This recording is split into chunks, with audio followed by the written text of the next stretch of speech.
Welcome to San Pelicano. This place is home to some of the world's finest EMTs, and you are about to join us. Let's get started. You've been assigned to downtown. It's busy and chaotic, but this is where we excel. Your job? Respond to emergency calls all over the district. Stabilize patients in need and transport them safely to a nearby hospital. Remember, it's not just about speed. It's about making the right decisions under pressure. Lives depend on it.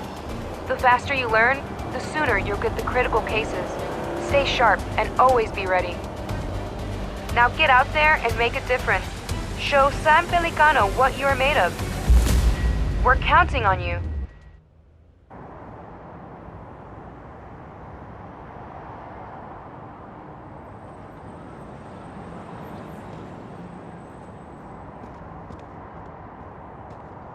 Ah, here's our new paramedic. It's nice to meet you. I'll be overseeing your trainee today. Hop in the ambulance, and we'll wait for our first assignment from dispatch.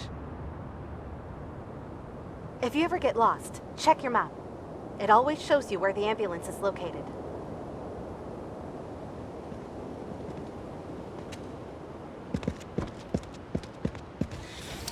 Dispatch calling ambulance 152. You are needed at the scene of an accident.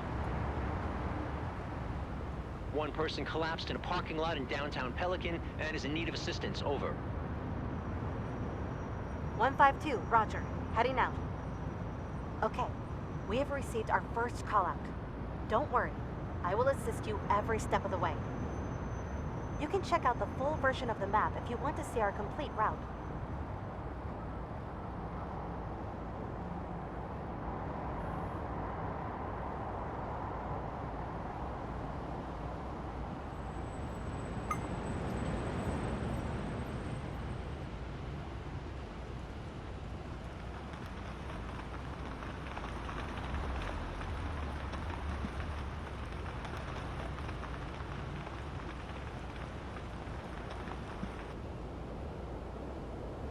Drive swiftly and safely to the location marked on your map.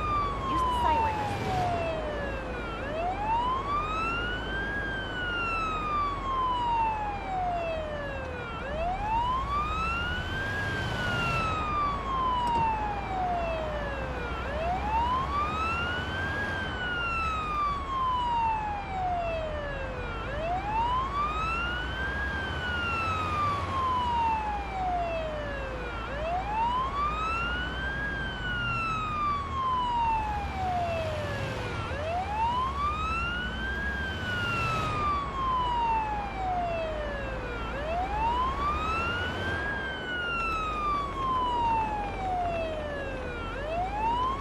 We've arrived. Let's assess the situation.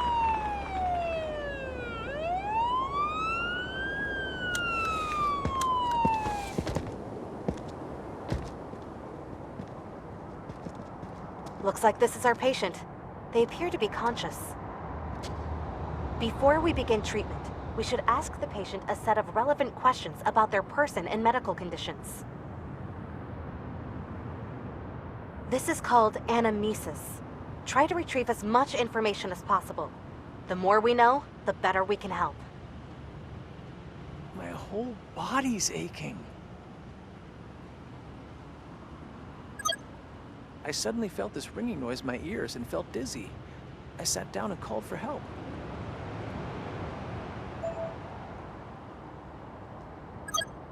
I suddenly felt this ringing noise in my ears and felt dizzy. Take a moment to further inspect the patient. You might find some more evidence while inspecting different body parts.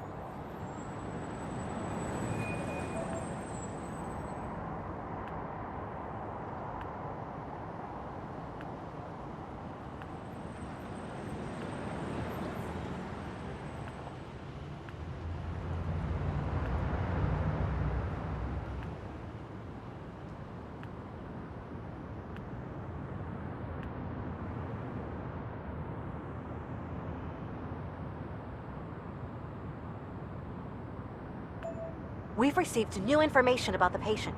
I already made a note inside the patient protocol. This is where we collect all relevant information about the patient and mark down newly discovered pieces of evidence. Take a look at it now.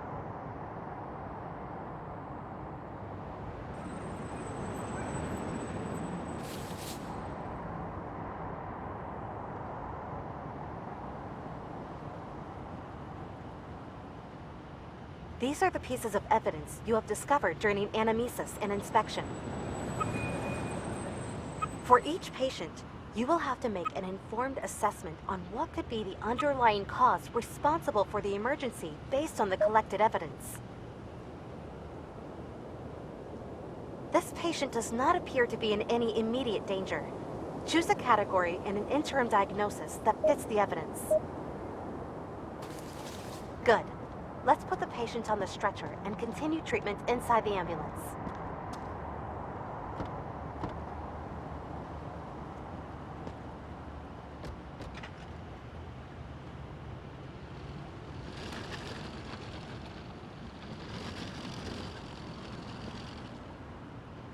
First, we need to assess the patient's vitals in more detail. This can only be done inside the ambulance.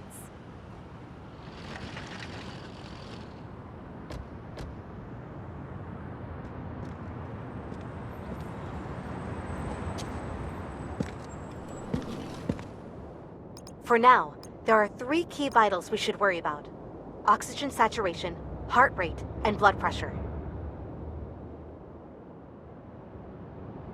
To measure both oxygen saturation and heart rate, attach the oximeter's clip on the patient's finger. Diagnostic tools will then provide you with live readouts of the patient's vitals.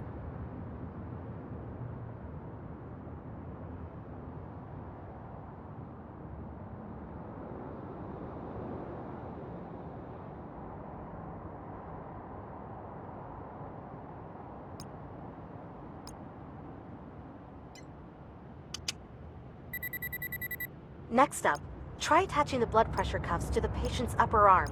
It will provide you with information about the patient's blood pressure.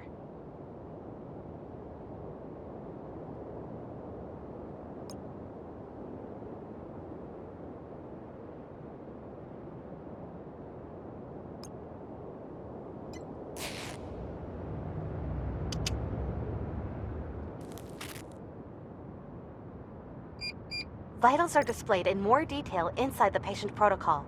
Feel free to take a look.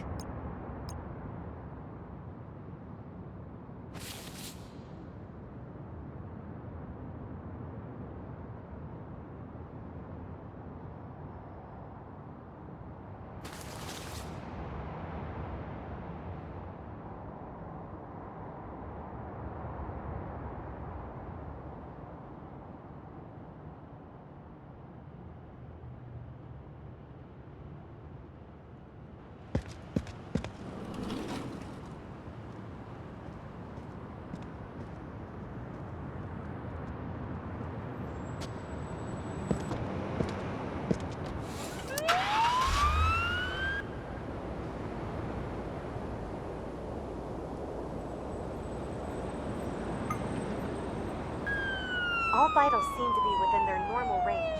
This patient is clearly unwell. Let's take this one to the nearest hospital, just to be safe. I will monitor the patient during transport, while you drive us to the closest hospital. The patient seems to be stable, so no need to rush.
patient doesn't like that at all.